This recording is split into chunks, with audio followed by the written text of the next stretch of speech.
Hi everyone, greetings in the name of God. Let grace and peace be with you. So welcome back to our channel Bible Study with Cruz. So ఇది మన first video. So ఈ first వీడియోలో మనం డైరెక్ట్గా Bible గ్రంథంలోకి వెళ్ళిపోకుండా Bible యొక్క basic information తెలుసుకోవడం try చేద్దాం. లైక్ బైబిల్ అంటే ఏంటి, అసలు బైబిల్కి ఆ వర్డ్ ఎలా వచ్చింది, ఇలాంటి బేసిక్ ఇన్ఫర్మేషన్ డిస్కస్ చేద్దాం. మనం ప్రతిరోజు బైబిల్ అని పిలిచే ఈ పవిత్ర గ్రంథానికి, ఈ పరిశుద్ధ గ్రంథానికి అసలు బైబిల్ అనే పేరు ఎలా వచ్చింది, అసలు చరిత్రలో ఇంటర్నేషనల్ వైడ్ గా అసలు ఈ పేరు ఎలా అమల్లోకి వచ్చిందని మనం ఆలోచిస్తే బైబిల్ అనేది ఒక ఇంగ్లీష్ వర్డ్. సో ఈ బైబిల్ అనే పదం బిబ్లియా అనే గ్రీక్ వర్డ్ నుండి వచ్చింది. ఇంతకీ గ్రీక్ లో బిబ్లియా అంటే మీనింగ్ ఏంటని మనం చూసుకుంటే, బిబ్లియా అనగా ది కలెక్షన్ ఆఫ్ బుక్స్, అంటే పుస్తకాల సమాహారం లేదా లైబ్రరీ ఆఫ్ బుక్స్ అంటారు. సో ఈ బిబ్లియా అనేది బహువచనం, దీనే ఏకవచనంలో బిబ్లియో అని అంటారు, అంటే పుస్తకం. బిబ్లియా అంటే ది కలెక్షన్ ఆఫ్ బుక్స్, పుస్తకాల సమాహారం. బిబ్లియాన్ అంటే ది బుక్, అంటే ఒక సింగిల్ పుస్తకం అని అర్థం. సో అంటే ఈ కాంటెక్స్ట్ లో మనకి బైబిల్ అంటే ఏమని అర్థమవుతుంది, బైబిల్ అంటే ది కలెక్షన్ ఆఫ్ బుక్స్ అని అర్థమవుతుంది. అయితే బైబిల్లో మనకి సుమారు 66 పుస్తకాలు కనిపిస్తాయి.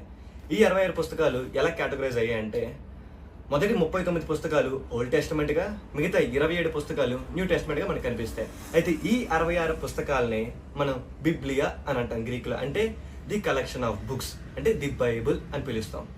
మొదటి శతాబ్దంలో క్రైస్తవులు ఈ బైబిల్ని ది గ్రాఫై అని పిలిచేవారు. గ్రాఫై అంటే స్క్రిప్చర్స్, అంటే గ్రంథాలు లేదా గ్రంథము అని అర్థం. దీని హోలీ స్క్రిప్చర్స్ అని, స్క్రిప్చర్ అని పిలిచేవారు యూజువల్గా క్రిస్టియన్ టెర్మినాలజీలో. అయితే 2 మరియు 3వ శతాబ్దంలో, అంటే 2nd and 3rd సెంచరీలో ఈ గ్రాఫ్ అయిన పదాన్ని వాళ్ళు డైరెక్ట్గా ఇంకా బిబ్లియా అని వాడటం స్టార్ట్ చేశారు.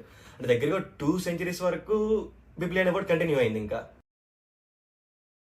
అయితే ఇక్కడ మనం ఆలోచించాల్సింది ఏంటంటే, 4th century నుండి, అంటే 4వ శతాబ్దంలో ఒక గొప్ప అనువాదం జరిగింది. అదే గ్రీక్ బైబిల్ని లాటిన్లోకి ట్రాన్స్లేట్ చేయడం. అయితే ఈ ట్రాన్స్లేషన్ని జెరోమ్ అనే వ్యక్తి సుమారు క్రీస్తు శకం 382 నుండి 405 ఈ మధ్యకాలంలో గ్రీక్ అనే బైబిల్ని లాటిన్ భాషలో కన్వర్ట్ చేశారు. దీన్నే వల్గేట్ ట్రాన్స్లేషన్ అంటారు. అంటే ఈ లాటిన్ పుస్తకంలో దేనైతే ట్రాన్స్లేట్ చేశారో దాన్ని వల్గేట్ ట్రాన్స్లేషన్ అని అంటారు. అంటే వల్గేట్ అంటే దాని మీనింగ్ ఏంటంటే సాధారణ భాషలో. ఎందుకంటే అసలు లాటిన్ భాషలో ట్రాన్స్లేట్ చేయడానికి అవసరత ఏంటంటే, లాటిన్ లాంగ్వేజ్ అనేది రోమన్స్ యొక్క అఫీషియల్ లాంగ్వేజ్.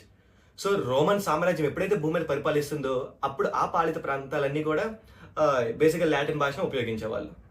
సో డైరెక్ట్గా మనం ఈ ప్రాంతాలు చూసుకుంటే ఫ్రాన్స్ కానివ్వండి, స్పెయిన్ కానివ్వండి, ఇటలీ, పోర్చుగీస్, సో ఈ ఓవరాల్ కంట్రీస్ అన్ని కూడా లాటిన్ అఫీషియల్ లాంగ్వేజ్గా యూజ్ చేశారు. సో అందుకని ఇప్పుడు ఈ ప్రాంతంలో ఉన్న అందరు కూడా గ్రీక్ రాదుగా, సాధారణ ప్రజలకు కూడా బైబిల్ అర్థం అవ్వాలన్న కాన్సెప్ట్ బట్టి ఈ గ్రీక్ బైబిల్ని లాటిన్లో కన్వర్ట్ చేయడం మనం చూస్తాం. సో బైబిల్ అనేది మనకి హీబ్రూ మరియు గ్రీక్లో మేజర్గా రాయబడింది. పాత నిబంధన అనేది హీబ్రూ భాషలో రాయబడితే, కొత్త నిబంధన అనేది గ్రీక్ భాషలో రాయబడింది. సో ఈ అనువాదాన్ని, సో హీబ్రూ అండ్ గ్రీక్ ఈ వెర్షన్స్నే లాటిన్లోకి జెరోమ్ అనే వ్యక్తి అనువదించాడు.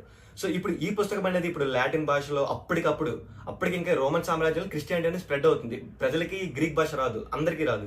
సో వీళ్ళందరికీ అర్థం అవ్వాలంటే లాటిన్ భాషలోకి తర్జుమా చేయాలి, అనువదించాలి. సో ఆ అనువాదం ద్వారా చాలా మంది ఈ బైబిల్ని అర్థం చేసుకున్నారు. అయితే ఇక్కడ ఇంకో ఇంట్రెస్టింగ్ పాయింట్ ఏంటంటే, మనకి బిబ్లియా అనే వర్డ్ గ్రీక్లో బహువచనంగా కనిపించినప్పటికీ కానీ లాటిన్ భాషలో మాత్రం ఇది ఏకవచనంగా యూజ్ చేయడం స్టార్ట్ చేశారు. అంటే బిబ్లియా గ్రీక్ టెర్మినాలజీలో అది ప్లూరల్ ఫామ్, బట్ అదే లాటిన్కి వచ్చేసరికి ఒక సింగులర్ నౌన్. సో ఇప్పుడు ఈ 66 పుస్తకాలని ఒక గ్రంథంగా పిలవడం స్టార్ట్ చేశారు. అంటే ఇందులో 66 పుస్తకాలు ఉన్నప్పటికీ ఇదంతటి కలిపి ఒక గ్రంథం. సో దీన్నే బిబ్లియా అని పిలిచారు. సో ఇదే Greek and Hebrew to Latin version.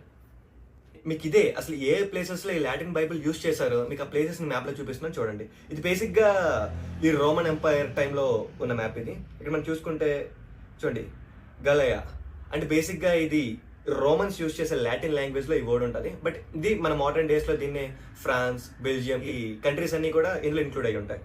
So Hispania అంటే స్పెయిన్, ఇటలీ, చూడండి మీకు ఈ రెడ్ కలర్లో మార్క్ చేసిన ప్లేసెస్ అన్నీ కూడా లాటిన్ బైబిల్ యూజ్ చేశారు. ఎందుకంటే వీళ్ళకి అంతగా గ్రీక్ మీద అంత పట్టు లేదు కాబట్టి. అయితే లాటిన్ లాంగ్వేజ్ బేస్ చేసుకొని చాలా లాంగ్వేజెస్ అనేవి తర్వాత వచ్చాయి. లైక్ ఫ్రెంచ్ కానివ్వండి, ఇటాలియన్ లాంగ్వేజెస్ కానివ్వండి.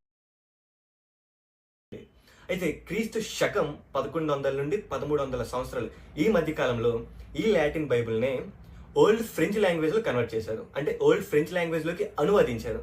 అయితే ఈ అనువాదంలో ఈ బిబ్లియా అనే సింగులర్ నౌన్ని ది బైబిల్గా పిలవడం స్టార్ట్ చేశారు. అంటే బైబిల్ యొక్క హారిజన్ ఎప్పుడు స్టార్ట్ అయింది, ఓల్డ్ ఫ్రెంచ్ లాంగ్వేజ్లో స్టార్ట్ అయింది. ఇక్కడికి మనకి ఇంకా ఇంగ్లీష్ అప్పుడే రాలేదు, స్టిల్ ఇంకా ఓల్డ్ ఫ్రెంచ్లోనే ఉన్నాం. అయితే ఈ ఫ్రెంచ్ బైబిల్ని ఏ ప్రాంతాల్లో ఉపయోగించారో మనం చూసుకుంటే చూడండి, నేను మ్యాప్లో చూపిస్తున్నాను మీకు. ఈ రెడ్ కలర్లో మార్క్ చేసిన ప్రాంతాలన్నింటిలో కూడా ఓల్డ్ ఫ్రెంచ్ బైబిల్ని యూజ్ చేయడం స్టార్ట్ చేశారు. అంటే ఇప్పుడు ఈ కాంటెక్స్ట్లో మనకి బైబిల్ అనేది ఎట్లా కనిపిస్తుంది? సింగులర్ నౌన్గా. అంటే దాని మీనింగ్ ఏంటి? ఒక గ్రంథం.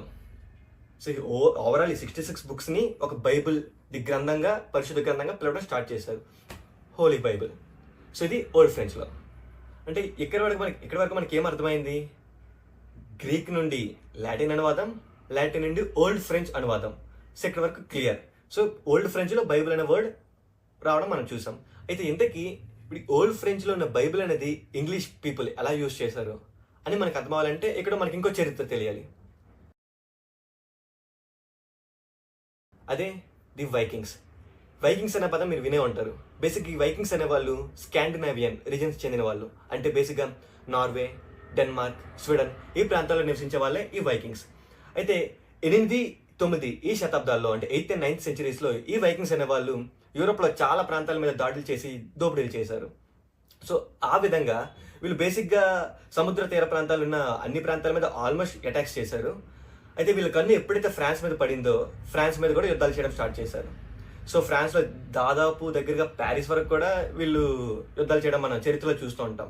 అయితే ఈ యుద్ధాలను ఆపడానికి 911 క్రీస్తు శకం 911లో ఫ్రాన్స్ కింగ్ అయిన చార్లీస్ వైకింగ్స్ నాయకుడైన రొల్లోతో ఒక ఒప్పందం కుదుర్చుకున్నాడు, సత్సంబంధాలు కలుపుకున్నాడు. అంటే ఏంటంటే, మీరు ఫ్రాన్స్ మీద అటాక్ చేయకండి, నేను మీకు ఒక భూప్రాంతాన్ని ఇచ్చేస్తా, నార్త్ ఫ్రాన్స్లో ఒక భూభాగాన్ని మీకు ఇస్తా, మీరు ఇంకా మా మీద యుద్ధాలు చేయకండి, మనందరం కలిసి జీవిద్దాం అని ఒప్పందం మేరకు సో ఫ్రాన్స్లో నార్మాండీ అనే పదాన్ని ఇచ్చాడు. మీరు మ్యాప్స్లో చూసుకుంటే మీకు జూమ్ చేస్తున్నాను చూడండి. సో ఈ ప్రాంతమే నార్మాండీ అని పిలుస్తారు. బేసిక్గా ఇక్కడ ఉన్న వాళ్ళనే నార్మన్స్ అంటారు. బేసిక్గా నార్మన్స్ అంటే నార్త్ ప్రజలు అని, నార్త్ పీపుల్. సో ఈ వైకింగ్స్లో నుండి వచ్చిన ఒక తెగే, వైకింగ్స్లో డిసెండెంట్సే నార్త్ పీపుల్. సో ఈ ప్రాంతంలో వాళ్ళు సెటిల్ అయ్యారు. అయితే బేసిక్గా ఎవరైనా ఒక ప్రాంతంలో సెటిల్ అయితే మనం ఏమని చూస్తాం? ఆ ప్రాంతం యొక్క అలవాట్లు, కల్చర్ కానివ్వండి, లాంగ్వేజ్ కానివ్వండి, ఈ రిలీజియస్ హ్యాబిట్స్ కానివ్వండి, ఇవన్నీ అడాప్ట్ అవుతాయి. సో ఈ నార్మన్స్ అనే వాళ్ళు ఈ ఫ్రెంచ్లో ఉన్న ఈ రిలీజియస్ థింగ్స్ కానీ, ఈ కల్చర్ కానీ వీటన్నిటి అడాప్ట్ చేసుకున్నారు. వీళ్ళు ఇంకా ఫ్రెంచ్ భాష వాడడం మొదలెట్టారు. అప్పటికి ఫ్రాన్స్ వాళ్ళు చూస్ చేసుకున్న రిలీజియన్ ఏంటి? క్రిస్టియానిటీ. సో వైకింగ్స్ కూడా క్రిస్టియానిటీలో ఉంటూ ఇంకా బైబిల్ అనే వర్డ్స్ యూజ్ చేయడం మొదలెట్టారు. ఫ్రెంచ్ పీపుల్ ఏదైతే యూజ్ చేస్తున్నారు బైబిల్ అని అంటారో, వైకింగ్స్ కూడా యూజ్ చేయడం మొదలెట్టారు. సో ఇప్పుడు ఓవరాల్గా ఈ ఫ్రాన్స్లో ఈ గ్రంథానికి ఏమని యూజ్ చేస్తున్నారు? బైబిల్ అనే వర్డ్ టర్మ్ యూజ్ చేస్తున్నారు. అంటే ది గ్రంథం, అంటే ఒక గ్రంథం, పరిశుద్ధ గ్రంథం అని యూజ్ చేశారు. అయితే స్టిల్ మనం ఈ బైబిల్ అనే వర్డ్ మన ఓల్డ్ ఫ్రెంచ్ లాంగ్వేజ్లో చూస్తున్నాం, బట్ ఇంకా ఇంగ్లీష్లో మనం చూడలేదుగా. అయితే ఇంగ్లీష్లో ఎలా అడాప్ట్ అయిందని మనం చూసుకుంటే ఇక్కడ మనకి ఇంకో హిస్టరీ తెలియాలి. అయితే క్రీస్తు శకం 1066లో ఈ నార్మాండీకి నాయకుడైన విలియం ది కాన్కరర్, ఈయన విలియం అని పిలుస్తారు నాయకుడిని. సో ఇతను ఇంగ్లాండ్ మీద యుద్ధం చేశాడు. అయితే ఇంగ్లాండ్లో హరాల్డ్ అనే పర్సన్ మీద యుద్ధం చేసి ఇంగ్లాండ్ అని జయించాడు. సుమారు 300 సంవత్సరాలు ఈ నార్మన్సే ఇంగ్లాండ్ని పరిపాలించడం మనం చూస్తాం చరిత్రలో. అయితే ఇప్పుడు ఇంగ్లాండ్లో మనకి బేసిక్గా 2 లాంగ్వేజెస్ కనిపిస్తున్నాయి. ఇప్పుడు ఏంటి? ఈ నార్మన్స్ తెచ్చిన ఓల్డ్ ఫ్రెంచ్ లాంగ్వేజ్ అండ్ సాధారణ ప్రజలు యూజ్ చేసుకునే ఇంగ్లీష్ లాంగ్వేజ్. ఇంగ్లీష్లో చాలా వర్డ్స్ అనేవి అదర్ లాంగ్వేజ్ నుండి కాపీ అయినవే. సో ఈ ఇంగ్లాండ్లో authority people, higher people old French use చేసినప్పటికీ సాధారణ పీపుల్ ఇంగ్లీష్ యూజ్ చేసేవాళ్ళు. ఎప్పుడైతే ఈ నార్మన్స్ ప్రజలు, ఫ్రెంచ్ సంబంధించిన ప్రజలు ఈ ఇంగ్లాండ్ పరిపాలించడం స్టార్ట్ చేశారో, ఫ్రెంచ్లో ఉన్న చాలా పదాలని ఇంగ్లీష్ పీపుల్ అడాప్ట్ చేసుకోవడం స్టార్ట్ చేశారు. ఎగ్జాంపుల్ ఏంటంటే గవర్నమెంట్, కోర్ట్, ఈ పదాలని ఫ్రెంచ్ పదాలు, బట్ ఇంగ్లీష్ పీపుల్ వాళ్ళ లాంగ్వేజ్లో కూడా యూజ్ చేయడం స్టార్ట్ చేశారు. మీకు ఇంకా డీటెయిల్గా ఒక ఎగ్జాంపుల్ అర్థం అవ్వాలంటే, బ్రిటిషర్స్ ఇండియన్ రూల్ చేసేటప్పుడు చాలా వర్డ్స్ని అడాప్ట్ చేసుకున్నారు. లైక్ జంగిల్ అనే పదం ఉంది, అది బేసిక్గా హిందీ, సాంస్క్రిట్కి సంబంధించిన పదం. బట్ అదే వర్డ్ మనం ఇంగ్లీష్లో కూడా చూస్తాం. ఇంగ్లీష్ అడాప్ట్ చేసుకుంది ఆ పదాన్ని. బేసిక్గా మనం యూజ్ చేసుకున్న పదం అది ఇండియాలో. సో ఇలా ఏదైనా రాజ్యం వేరే రాజ్యాన్ని పరిపాలించేటప్పుడు చాలా వర్డ్స్ అనేవి వాళ్ళ లాంగ్వేజ్లో కూడా అడాప్ట్ చేసుకోవడం అనేది మనం హిస్టరీలో చూస్తూ ఉంటాం.